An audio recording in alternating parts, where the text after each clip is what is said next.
Oh my goodness, it's getting cold, chilly out here tonight. I need to get my sweatshirts and things out.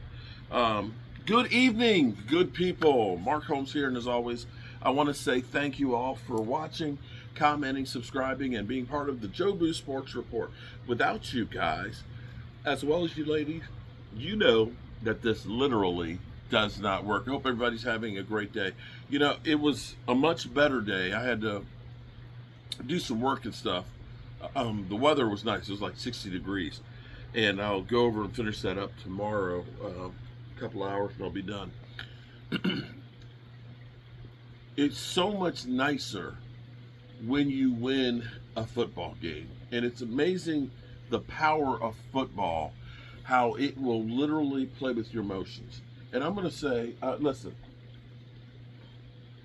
all jokes aside, like the Eagles offense, all jokes aside, what football was for me growing up was watching my dad interacting with his friends, some of my family members, my uncles and cousins and things like that, that were there reaping their team. My dad was like one of 3 Cowboy fans at the post office that he worked at. Everybody would always come to him to have bets because they're all Washington fans, okay? And I've told this story many times before, but when the Cowboys lost, that phone is ringing off the hook. And there's no caller ID, and my aunt, Mabel, was elderly, and so she might need help in things, and my dad was her go-to person, so you always had to answer the phone. And when the Cowboys lost, hey, put your daddy on there. Put your daddy on there, man. Where's my $5 at? Where's my $5? My Uncle Carson, Uncle Francis, who always sounded like Wolfman Jack from the Cigars. But there wasn't actually hate between them, okay? And I'm still saying, there were no, I didn't have any Eagle rivals back then. And of course, we'd always have the family cookouts to go fishing together and all that stuff. But when it was football, there's trash talking. And I'm going to say, I hope that I can get back to that again. And I will say, one of my best friends that I've never, ever actually met in real life, that I would do, if he needed a kidney, I'd give him a kidney. And that's Philly 500. Because he's a real one. After the game, we're texting back and forth and stuff, and he's sitting there, he's like, we were up by 21. He said, I had this sinking feeling that we weren't going to win that game. And and he's just like, that thing was just crazy. And that's what it should be, that when you win, yeah, you can ride me. Yeah, you got it. Okay, you beat me. You lose, I'm going to ride you. But the real ones, the real fans, show up win or lose. We got a lot of Fairweather fans that are Cowboy fans, Eagle fans, then that's cool. And if you're a Fairweather fan like that, if you're going to talk the talk, you need to walk the walk. Don't just come around when things are good for you and give me shit and then run and hide when they don't. Because see, this day and age where you don't know where somebody lives, where you can just pop in on their live stream and then jump out and disappear and I can't find you. See, that ain't cool. That ain't cool. But it's all good. But the thing is there's an old saying, when you got money, you got lots of friends. When you don't, they come around. And see, the thing is you have a real one. Friend, partner in life. When you go through hard times, that's when you know that they're really in there, vested in what you're doing.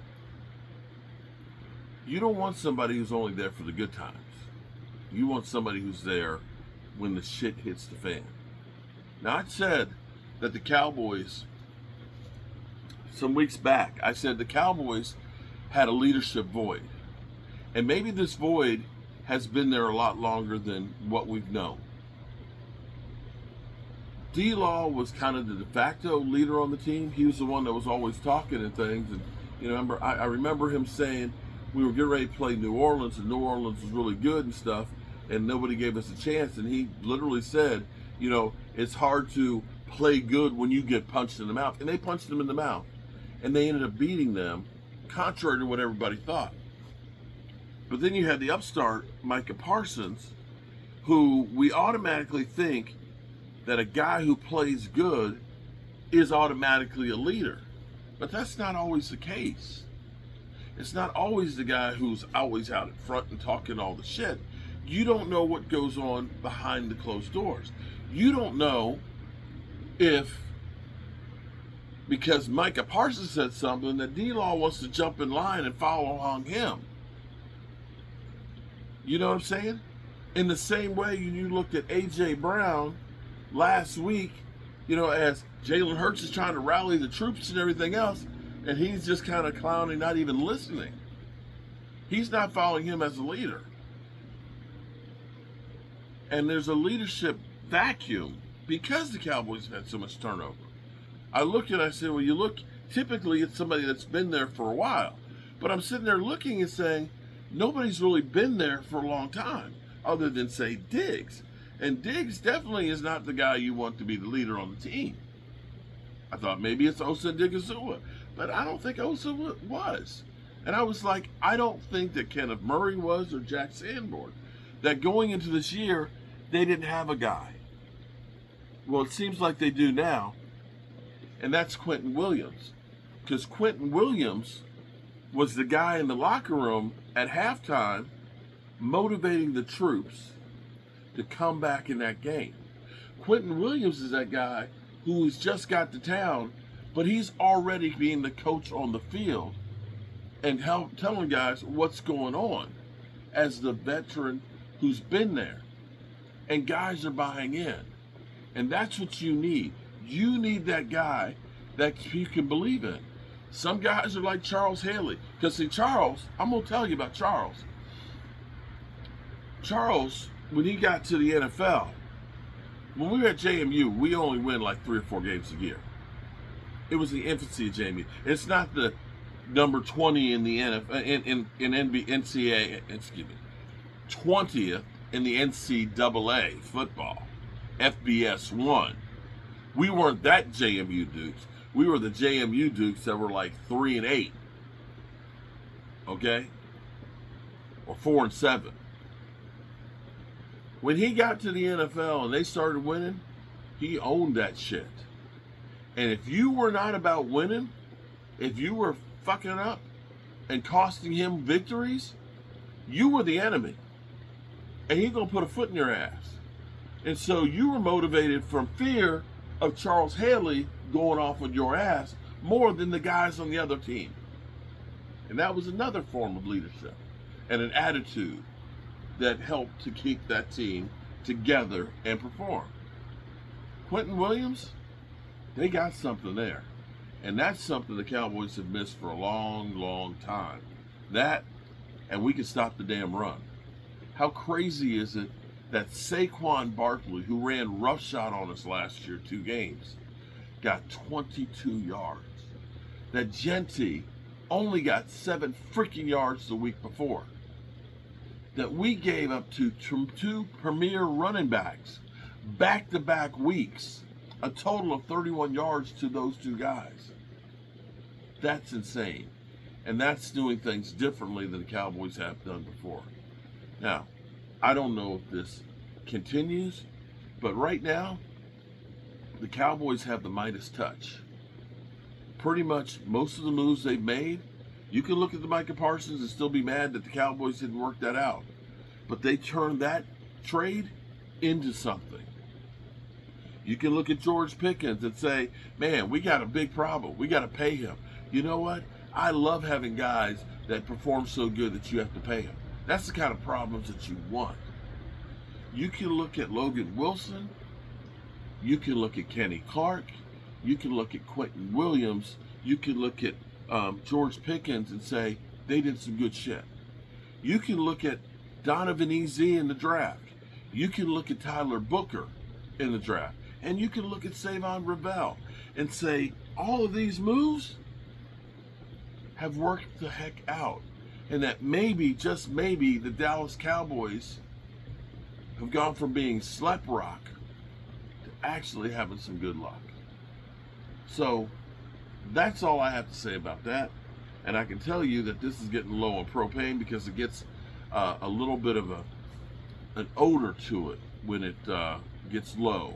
And I don't know how much more I have on it. I hope I have another tank upstairs. But if I don't, I'll need to get some more propane here. So as always, good people, I appreciate you guys listening and being part of the Joe Blue Sports Report, because without you guys, it literally doesn't work. And it brings me to that time of the day to remind you how important life is. I have a lot of friends that are older, and one of those that's been a really good friend, he's 82 years old, and he has gone through some different cancers and walks with a walker. But he found out today he's cancer free, which is great. And him and I were sitting there talking today about life and stuff. And he's a very well-to-do guy. And at this point in his life, he realizes the money didn't bring you happiness. He said, you know what makes me happier than anything else? He said, sitting out here and just talking to you. He said, I wish I'd learned that lesson years ago. The things that are really important. And that is your friends, your relationship, and your family. So I'm trying to teach you guys that now. Each and every one of these days are important. And don't waste them. And be damn sure that the people you love know how you feel. I love you guys. And I'll see you tomorrow, God willing. I have got to get some shoes or some slippers to go out here. My feet are cold.